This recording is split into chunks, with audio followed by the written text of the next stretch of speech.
60 years ago, Israel fought and won a war for its independence.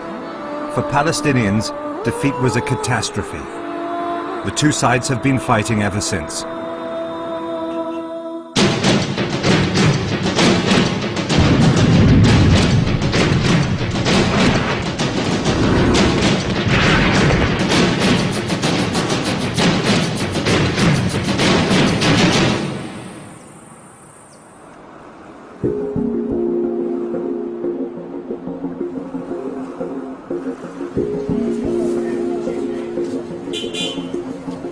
What happened 60 years ago still shapes lives in Israel and the occupied Palestinian territories. If they want peace, they'll need to overcome the legacy of 1948. Gaza, home to 1.4 million Palestinians, most of whom are refugees from the land that became Israel. The current battleground in this long war lies in and around the Gaza Strip. Israel uses airstrikes and ground incursions. Palestinians rocket Israeli border towns.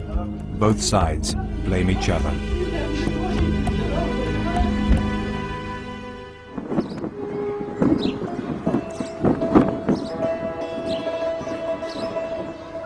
Two miles to the north of Gaza, this is kibbutz Yad Mordechai.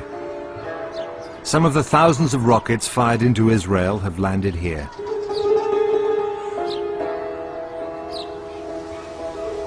History is never far away. This kibbutz, or communal farm, was founded in the 1930s by Jews from Poland. They were Zionists who wanted to return to the biblical home of the Jews to make a state. We build a society with our own hands, by new forms of life, not only by high technology. The kibbutzim and the development towns. Those are forms of life that without it you cannot understand what Israel is. We developed the best agriculture maybe on earth. The Zionists had neighbors, Palestinian Arab farmers who'd been working the land for centuries. The relationship between the two was normal and reasonably friendly. It was after 1930, with the massive land purchases, with the massive immigration, that the Palestinians became aware that their existence was at stake. In 1943, the kibbutz took the name of Mordechai Anilevich, the Jew who led the uprising in the Warsaw Ghetto against the Nazis.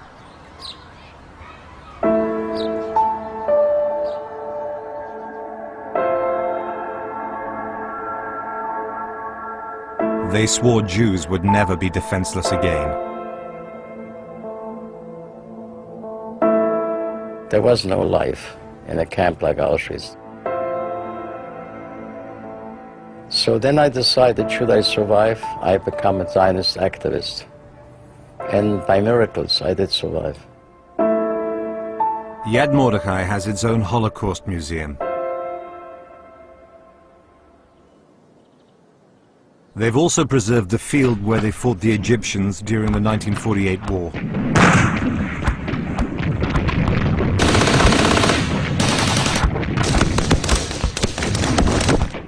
What happened here was a critical moment in the fight to create a Jewish state. 60 years on, Israelis have a lot to celebrate. It's been an extraordinary feat of nation building. But for Palestinians, every year this anniversary reminds them of what they call their catastrophe. For them, the last 60 years has been about dispossession and exile. During Israel's independence war, around 700,000 Palestinians became refugees. They left everything intact at their homes, everything. Some families even left their money, their jewels at home, and ran thinking that the storm will calm down and in 2 or 3 or months will come back.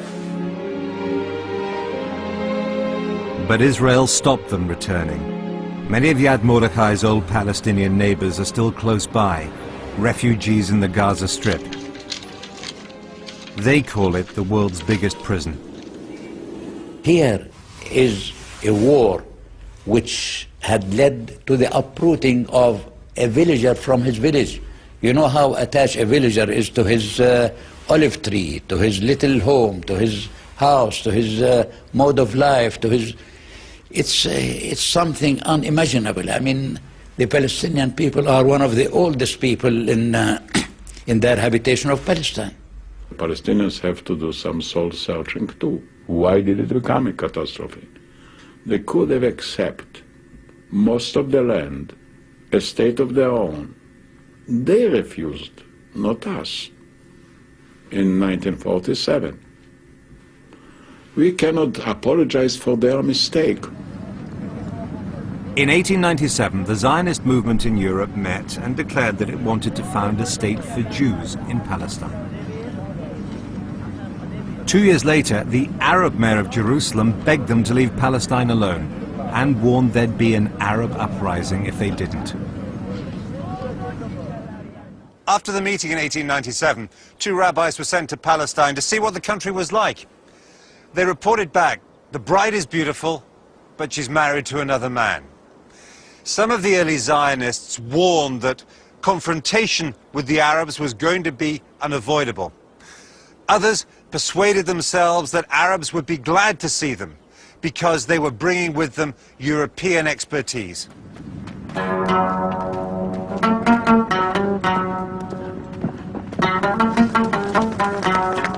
The majority of Palestinian Arabs lived traditional lives in around 800 largely self-sufficient villages. Politics was local and tribal. Life was hard.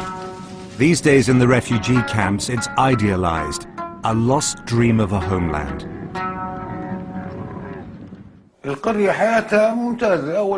Village life was great.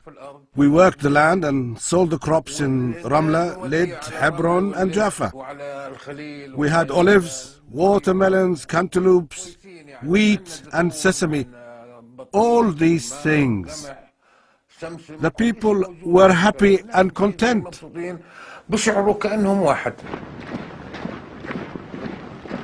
Britain controlled Palestine between 1917 and 1948. In November 1917, as British troops were fighting their way up to Jerusalem, seizing Palestine from the Turks, the Foreign Secretary in London wrote a letter that became known as the Balfour Declaration.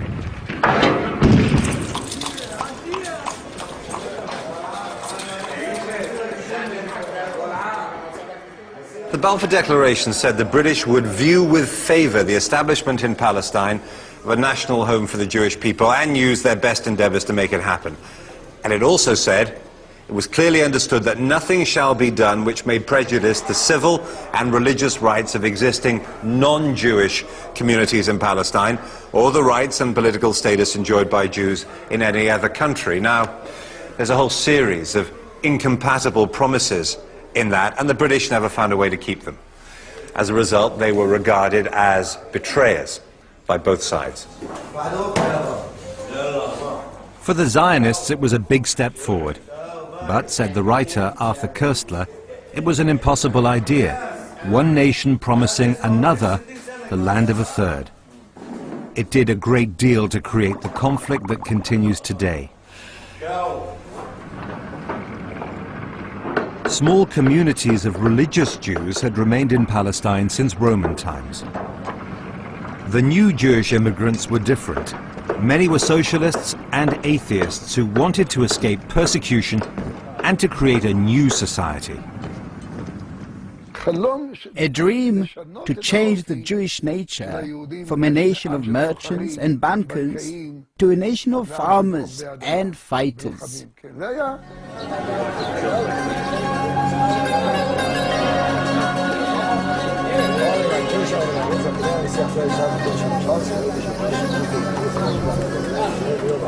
In 1929, there was a serious clash here at the Western Wall, the holiest place in the world for Jewish prayer. More than 100,000 Jews had arrived in Palestine in the 1920s, and